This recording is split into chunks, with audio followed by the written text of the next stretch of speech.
What's up, y'all? Welcome to the Chris Gunther Show. Thank y'all so much for watching. Remember to like and share this video. If you've been supporting me all year, greatly appreciate it. Today, this is definitely really, homecoming for me because I've known her ever since I was a kid. Without any further ado, the Chris Gunther Show welcomes Kim Johnson. How you doing, Miss Kim? Good. How are you, Chris? Good to see you. Good to see you also. I need to tell you thank you, too, because this has been getting me through the morning. And nothing like just regular cold ice water. As y'all can see, I've been sipping it. Y'all know how I feel when I get some water in my system. Juice. So Water there we go. Life juice. Let's get right into it. Congratulations on the things that you have coming up. So why don't you go ahead and let our audience know what's going on. Oh, so Aisle 1 Mobile Market. So it's been something I researched for the last maybe about 3-4 years. And last summer, actually the fall, the fall before, the winter leading, and then last summer I just hit it in full gear, like just do it. The pandemic hit, I was laid off, I had the time and no excuses to just make this endeavor happen. So basically a mobile grocery store is what it is. A mobile grocery store being an answer to being food insecure. As we all know, Youngstown has been. Yes. It's been a lot of talk about mobile grocery stores, even in Youngstown. Any alternative to what we have been having.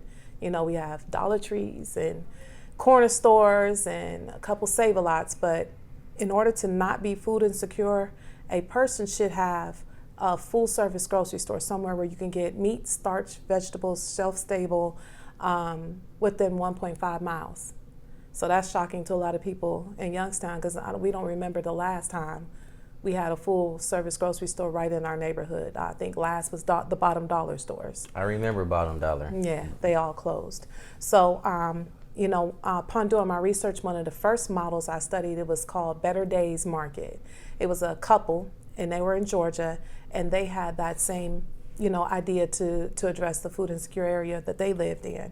So they retrofitted a mobile, like a school bus, converted it into a single aisle grocery store, and then they brought, that single aisle grocery store directly to the community, where people can get, something other than Hot Pockets and frozen items and the stuff that noodles. You had to survive off of in Got college. it. Until you can get to school, until you can get to the full service market. And there are barriers to that. And a lot of barriers have to do with social economic status, but inconvenience is inconvenience. It doesn't matter what your money or what your income is. I was a parent growing up with kids that were very active. We were just discussing.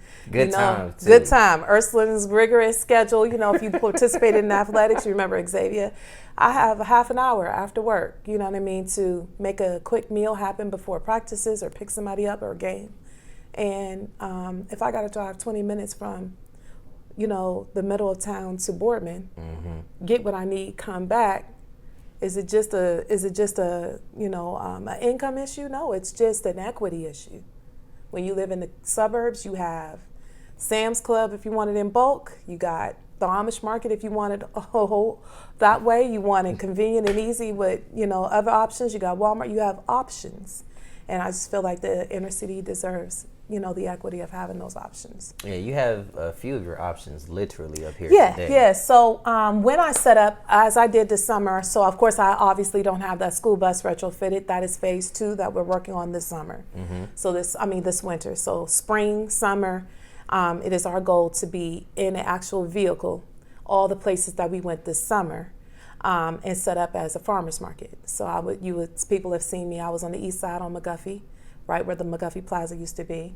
I went downtown and in front of International Towers for the convenience of the residents there and for the downtown community, people who can make it downtown. I also was at Grovewood Manor on the south side, and Grovewood Manor is on Hillman. It sure is. Yeah, it's right there on Hillman. So then the community there, I had people stopping on their way down the road, like, what's this? What's going on? And wherever I am, everything I have on the table sells. Because the convenience of it, and they can appreciate the thought of being treated with integrity and dignity, and remembered that our situation is important. That the citizens of Youngstown need to be able to do something that is just part of life. Feed your family, feed yourselves, and feed yourself better. So one of my favorite spots, one of my first places, was Evolve Market Evolve Market is a it's a health food convenience store, but they specialize in everything organic or vegan options. They have sea moss. They have, if you have never been there, you got to stop in, but they let me use the parking lot of their venue every Wednesday. So I used to call it 2 for Wednesdays, where it's 2 black businesses in one spot where you can come and get vegetables, and then I would tailor what I had grocery wise to the market that I was at. So at that area, because people were going there, I made sure I had a lot of vegan options. This is one of the new things I found. I was on vacation. It's called turmeric salt? Yes, it's called chicken salt. Chicken salt is a phenomenon. Jada Spices, go ahead. Yes, Jada Spices. I would have jackfruit. I would have hearts of palm. I would have fresh vegetables. I would have, rice, things that people who in the vegan community would prefer to eat on their tables. The McGuffey Plaza, there was a lot of senior high rises, and then you have the, income property, properties where, there's families. So I would make sure that I had the things that a person who wants to put a meal together, who has a family to feed, or a senior who only has limited space in their apartment and maybe walking, because a couple of Miss Janice, that was my favorite, she used to walk. She used to walk down and catch me. And so I would make sure I didn't have things in big packages, things that she could get home with. And we'd arranged to get her watermelon home because she enjoyed the seeded watermelon all summer. Ain't nothing like watermelon in the summertime. All year long, but definitely in the summertime and seeded. So, that's another thing that the mobile grocery store provide, culturally relevant inventory. Back in the day when you had, or in like cities like New York, your bodega kind of represents the neighborhood it in. It does. The offerings will be what the people in that community need in order to create a meal. You know what I mean? And we don't just need noodles and hot packets and, things like that. We need whole foods, just like everyone else. So that's how we did it this summer. Our next move is to be a single aisle grocery store with a schedule that people can depend on and know that we can get you through until you can get to the full service grocery store with enough to make a complete meal in one stop. As far as business, in this area, there are several black businesses, and we're thankful for them. Absolutely. But what is it, how is yours going to be able to be separate? Like, what's going to make yours stand out amongst the others? I just think, like I mentioned before, making sure things are relevant to the people that I'm serving. Keeping things fresh, keeping things visually appealing. If any of you can check out my Facebook page, I kind of documented the summer and how I presented. One of the things that I remarked to, and I'm a visual person. I'm sorry, I covered the mic. Nice, I'm a visual person. Cool. I'm gonna sip the water as you talk. Go ahead. I'm a visual person, so when I walk in a store, I love when the display and the fruit and the vegetables and the display of the things that I need are clean and not dusty or expired. So it's not just that we have what you need, is how we present it. That way you're shopping with integrity and dignity. I don't know if you've been out to the new Myers in Canfield. No, I haven't. Beautiful facility. No, I didn't even know there was a Myers in Canfield. Yeah, there's a Myers in Canfield, and it's absolutely gorgeous. Probably because I don't go to Canfield. But, it's a conversation for a different day. Yeah, but when you go into those stores, everything's bright, everything's appealing. They make sure that things are lined up so that you can see exactly what you need, and that will be what the citizens get. Even when I'm in a mobile vehicle, the same care I took and how I put it on those banquet tables sitting outside, it mattered to me. Bamboo baskets for the fruit, wire racks for the produce so that I could keep it, fresh, even in that sweltering heat some of those days sitting outside. It matters. It matters when you go in and you're doing something you have to do, but the environment that you do it in, that's all that equity piece that I was talking about. It's meeting a need and doing it with pride and excellence that we we deserve. So that's a way, and just being what, if there's other mobile grocery stores, or even if we ever get a central grocery store, we deserve options. You know what I mean? Options are, just as important to us as it is the surrounding community. Did you have any other options in terms of locations that you wanted to do this in, or did you definitely want to do it here in Youngstown? This is where I grew up, where this was an issue for me. You know what I mean? This is where I raised my children, where it was an issue for me. It bothered me. I didn't feed my children that way. I don't believe in noodles. I don't believe in, frozen dinners every single time I turn around. I like to feed my family a meat, a starch, and a vegetable. You know what I mean? As much as I could, as often as I could. And then when we had those other options, that'd be for fun, not because I just didn't have a time or a choice, you know, or based on a lot of my life, I didn't have the right transportation. So I got to catch 2 buses. If you live on the east side right now, you got to catch a bus downtown, transfer, come back up just to get to the other side of the east side to go to Save-A-Lot. Mm-hmm. You know what I mean? How does that relate when you got about an hour and a half to get dinner? What you might end up doing is running in that Family Dollar, Dollar Tree, or the convenience store and just get something real quick. You know, but if you have a better option to do better, hey, what's that saying? When you know better, you do better. When you can do better, you do better, you know? So that's just what my heart, charity starts at home. Yeah, and you know, when I immediately walked in, it was definitely having all those flashbacks of me and Brandon at Rising Star, or absolutely. me and Jazz in high school, me and Zay in high school. You know, you have children. Right. How much motivation has your children given you to They even were do the this? prime motivation, and they actually motivated me to not just talk about all the things that I share with them. I wish it was if I was in charge, it would, do it. Mom, do it. Just do it. And so that's exactly what I did. And they pushed me. I have a classmate, Bobby Jefferson from high school. He was so supportive of what I was thinking about. And he has a trailer, so he loaded up my freezers and set me up every time, or picked me up when it was storming on me. I mean, I've had so many people that just really got behind me because of the concept and what's been needed. And the fact that I just stepped out there and just got to doing it. Let's not talk about it. Let's just go. Let's go. And I asked the advice of a lot of people here, people in the business world.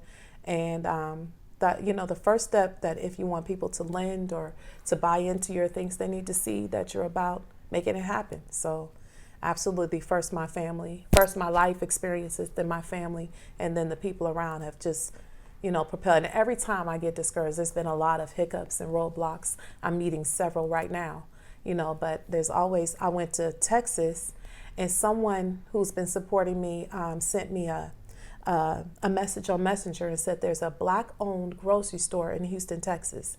And I was on my way to watch my daughter graduate. Congratulations to her, too, by the way. Absolutely. Get that master's degree for Texas Southern, her and Meg. That's Meg the Stallion. Amazing. And that's where I got these items, and I got to view that man's store, and he had the same idea. I love when we start to take care. We can look to the outside and tell them our plight. But if we ever want to make something change for our own community, we just got to be the one to do it. And I met that gentleman, made a connection with him, and that's what he's doing there. He owned a bar and a club. Downstairs is a complete little mini market. It has produce in it that he gets. He's in Texas, so that he has access to produce all year long. You know what I mean? Which is something I'm working on. And he has, a meat man, and he has dairy, and everything in there is all Black vendors. So the produce is from a Black farm.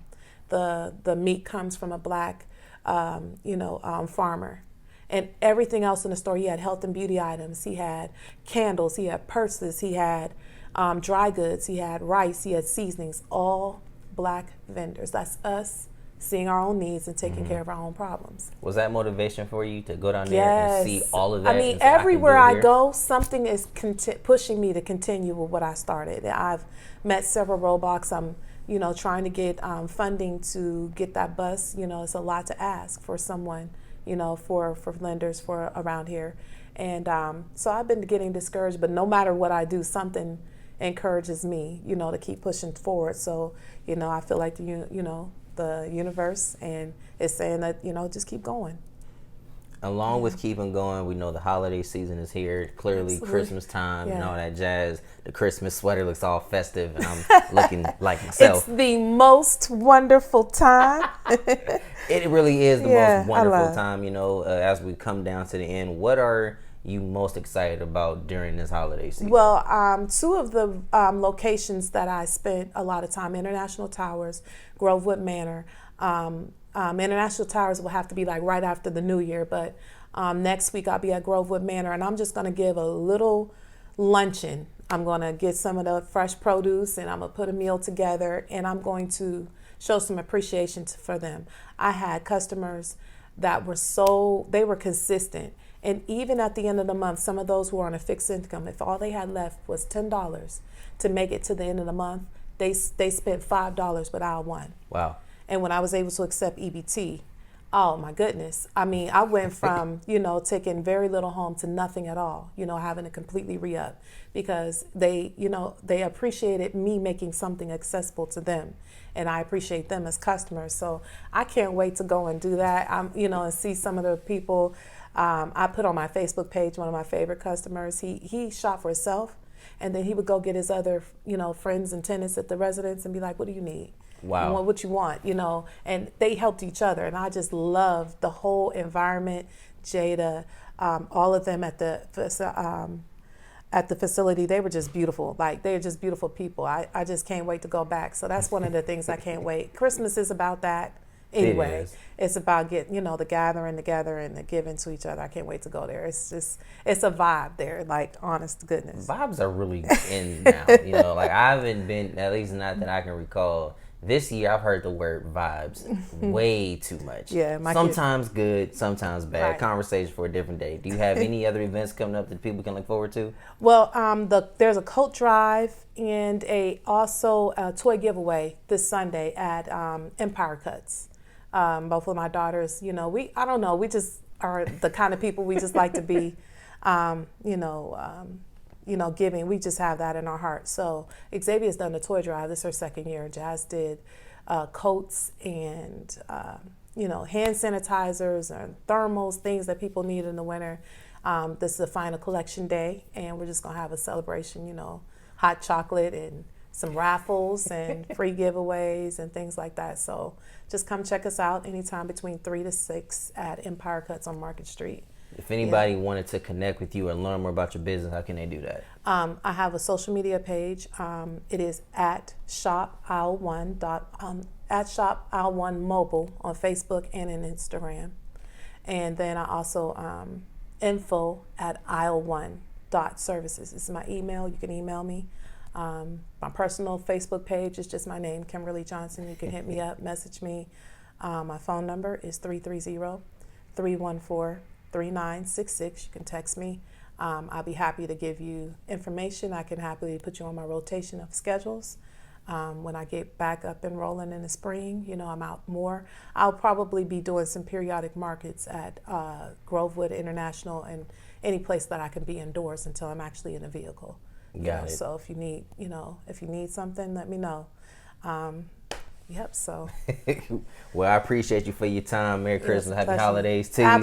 All of that good stuff to you and your family as well. Kindly. Yes, absolutely. I appreciate it. Be sure you guys like and share this video. Kim Johnson on the Chris Gunther Show. Keep my theme song. See y'all next time. Gotta go. All right.